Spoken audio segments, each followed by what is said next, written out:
Акыркы чечимдер таң калтырып атат. Мисалга таратпайды. Биз бүгүнкү күндө талкуулап аткан, экинчи окууда кабыл алып аткан мыйзам Кыргыз Республикасынын президенттин кепилдиктери боюнча.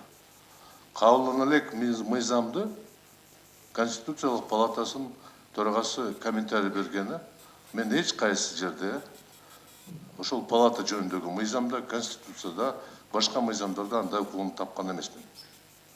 Ал жерде так жазылган. Жогорку соттун, Конституциялык палатанын соттордун укугу жана милдет деп жазылып турат.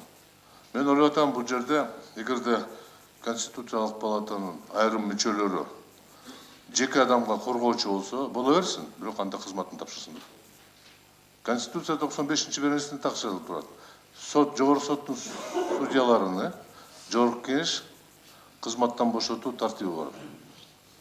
Соттордун кеңешинин сунушу менен Жогорку кеңеш президенттин сунушу менен биз карашыбыз керек. Мен ойлоп атам, бүгүнкү күндө ушу Конституциялык палатадан пресс-конференция берип, комментарий берген соттордун жоопкерчилигине соттун кеңешине сунуш катары биз берсек болот.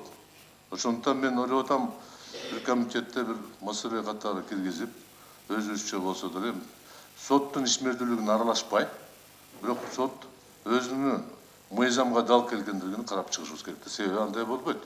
Мына ошол эле мыйзам боюнча Кыргыз Республикасынын президенттин кепилдиктери жөнүндө адвокат жөнөкөй суроо берсе, мыйзамга, негизги мыйзамга дал келеби, келбейби десе, чечмелеп берип атат. Аны биз бир топ жолу айттык. Анан ошондой эле сотко кызматка бара турган талапкерлер бүгүнкү күндө мыйзам негизинде окуш керек. Ал да мыйзам издеп тапканы таң калтырып атат. Андан тышкары мына Жогорку соттун төрайымы Конституциялык палатага кайрылды.